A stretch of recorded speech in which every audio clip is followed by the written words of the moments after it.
Alhamdulillah wassalatu wassalamu ala rasulillahi wa ala alihi wa sahbihi ajma'in. My brothers, my sisters, before I commence, we're talking about healing hearts. I want each one of you to prepare in your minds how your heart has healed from heartbreak or from the diseases of the heart over time. Because at the end of this speech, I want to randomly, 1 minute, to get up and tell us what can you do to your own heart, inshallah. So I've just warned you in advance. Prepare it, because we're going to pick on any one of you, inshallah. May Allah Almighty make it easy. Don't let that be a heartbreak, inshallah. My brothers, my sisters, every one of us has been blessed with a piece of flesh within our bodies that the Almighty has described within the statement of the Prophet Muhammad, peace be upon him, Ala wa inna fil jasadi la mudghah idha salahat salaha al jasadu kulluhu wa idha fasadat fasada al jasadu kulluhu ala wa hiya al qalbu. It is a narration of Nu'man ibn Bashir radiyallahu anhu, wherein the Prophet, peace be upon him, makes mention of several things, halal and haram and so on.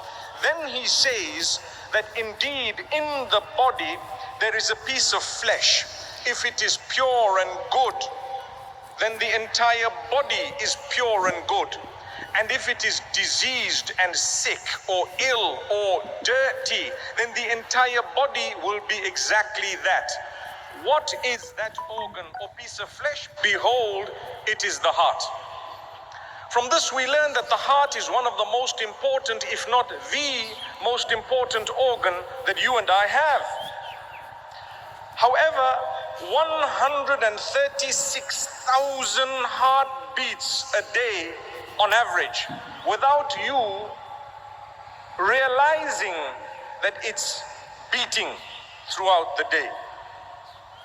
I met someone as I was entering earlier this morning, and they looked at me and said, my heart is beating. I said, was it not beating all along, by the way? It's a fact, it beats. But what they meant is pounding, perhaps. Remember, the one who heals the heart is none other than the one who made it.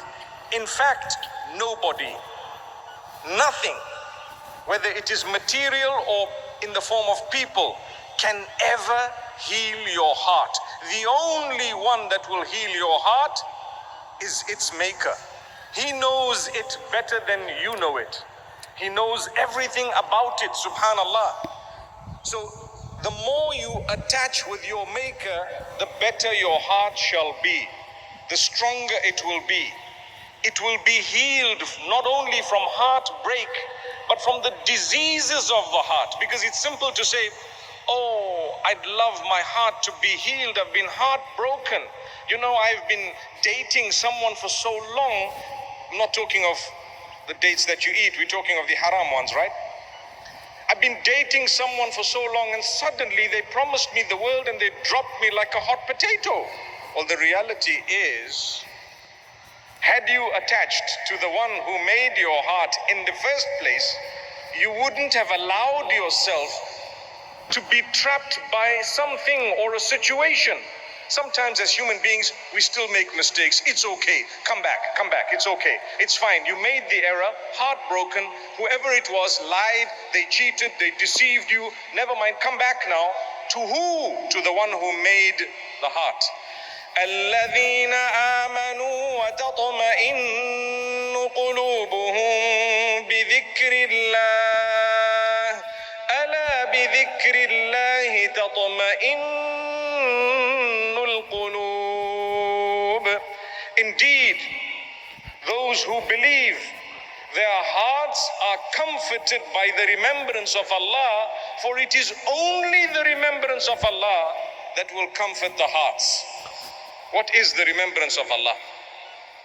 To develop a connection with Him, to understand who He is, to love Him, to appreciate the good in the midst of the bad, to appreciate the successes in the midst of the failure, to appreciate the goodness in the midst of the bad, to appreciate appreciate the hope in the midst of hopelessness, to appreciate the cure in the midst of the disease. You recognize your maker, subhanallah.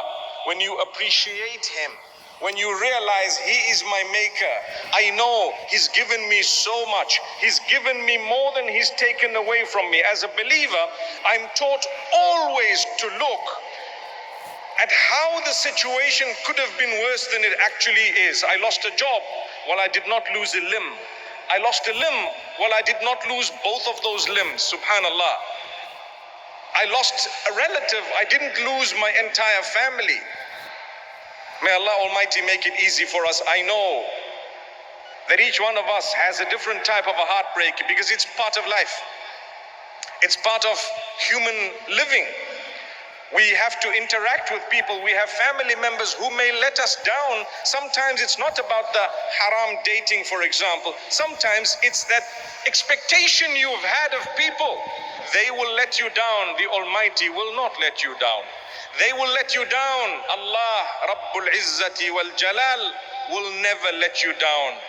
Subhanallah. When you expect a lot, even from your own kids sometimes, you might find them faltering. From your spouse at times, you might find them falter. And that might be a source or a means of heartbreak. But had you not had that much of attachment to that which you found on earth, you will realize the expectation would be lowered from those you met on earth, be they your parents or your children, whoever else it may be. One of the qualities of this earth is that it will throw at you heartbreak.